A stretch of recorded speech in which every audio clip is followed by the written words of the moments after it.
L'équipe, salut à tous, j'espère que vous allez bien, amis parisiens, j'espère que vous avez passé une bonne journée.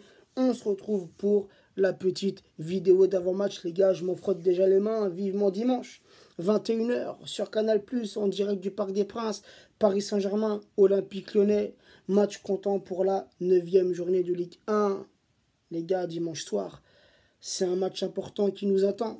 On a l'opportunité, on a l'occasion d'aller inscrire un exploit, une chose qui n'est jamais arrivée en Ligue 1, c'est-à-dire 9 journées de championnat, 9 victoires consécutives. Les gars, dimanche, on peut être le premier club en France à créer cet exploit. Donc bien évidemment les gars, on compte sur nos Parisiens, on compte sur la forme actuelle de nos joueurs pour aller décrocher cet exploit.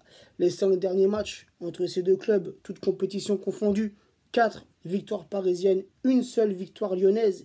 Et cette victoire, les gars, c'était au mois de janvier dernier. Lyon s'était imposé sur leur pelouse de buts à 1. Les Lyonnais qui font un bon début de saison, actuellement 5e du championnat, avec 4 victoires, 2 matchs nuls, 2 défaites, 14 buts marqués pour 7 buts encaissés. Les Lyonnais, sur leurs 2 derniers résultats, samedi dernier, Lyon qui réceptionnait le FC Nantes, match qui comptait pour la 8e journée de Ligue 1, score final 1 partout. Mardi soir, l'OL qui réceptionnait le Shakhtar Donetsk, un match qui comptait pour la 2e journée de Ligue des Champions, score final 2 partout. Dimanche soir, les gars, je veux revoir les mêmes Parisiens que j'ai vus hier face à Belgrade. Des Parisiens imposants, des Parisiens concentrés, des Parisiens impliqués, des Parisiens motivés. J'ai lu vos commentaires. Je ne réponds pas à tous les commentaires, les gars, mais je lis. Et j'ai vu ce fameux commentaire. Calmez-vous, ce n'était que Belgrade. Quand on perd, on est trop faible. Et quand on gagne, on trouve encore une excuse. C'est les adversaires qui n'étaient pas assez forts. Arrêtez. Arrêtez. Moi, hier, les gars, j'ai admiré le jeu parisien. J'ai admiré le caractère de nos joueurs qui ont joué avec leur paire de coronets, les gars. Même si en face, ce n'était que Belgrade, c'était un match de Ligue des Champions. Et il fallait que nos Parisiens se reprennent. Après la défaite contre Liverpool, il fallait absolument renouer avec la victoire. J'ai aimé, comme je l'ai dit, le caractère de nos joueurs. J'ai aimé leur comportement. J'ai aimé ce qu'ils nous ont proposé sur le terrain, la construction du jeu parisien, l'entente, le trio offensif associé à Di Maria, cette entente parisienne, cette fessée, cette correction 6-1, les gars, j'ai aimé.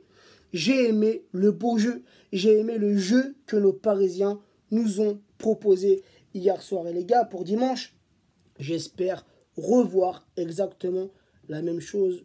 Je vois et je pronostique une victoire parisienne sur le score de 3 buts à 1. Les gars, n'hésitez pas à mettre votre pronostic en commentaire. On va vite fait revenir sur la liste des 23 joueurs français retenus par Dédé pour les 2 prochains matchs. Les gardiens, les gars, ça bouge pas. Lloris, Mandanda, Areola.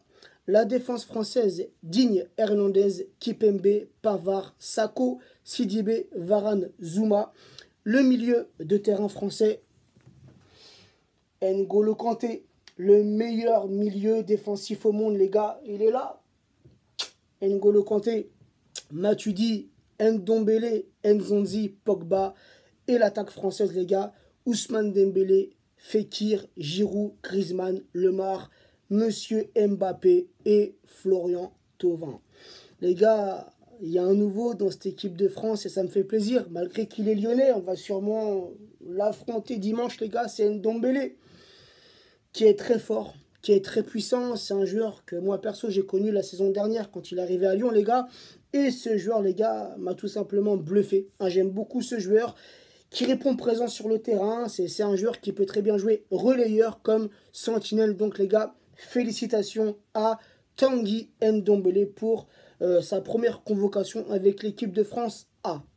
Et les gars, le retour du guerrier, le retour du soldat, les gars, Mamad, l'ancien Parisien, ça me fait plaisir. Il y a l'absence de, comment dire, l'absence de Rami, un Rami qui est blessé. Il y a l'absence aussi d'Umtiti, un Umtiti qui s'est blessé. Il y a aussi, vu que Lucas Digne est là, c'est sûrement aussi la blessure de Mendy, les gars. Donc, il y a un peu de remaniement de la part de Deschamps, les gars. Mais bon, c'est à peu près la même équipe de France que lors de la Coupe du Monde. Les gardiens, ça bouge pas. La défense, hormis Digne, Sakho, Zouma, le milieu de terrain, Ndombele, voilà, ça bouge pas trop. Mais voilà, ça me plaît.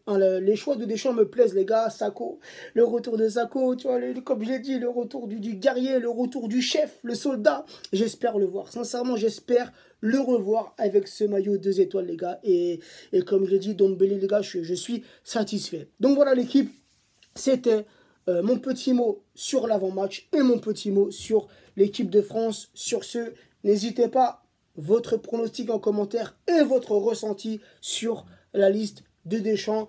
Bonne soirée à tous, bonne soirée pour ceux qui visionnent cette vidéo en soirée et bonne journée pour ceux qui la visionnent en journée, car, encore une fois, je suis pas mal suivi à l'étranger, aussi bien aux États-Unis, en Asie, en Afrique. Encore un grand merci à tous, prenez soin de vous et à très vite.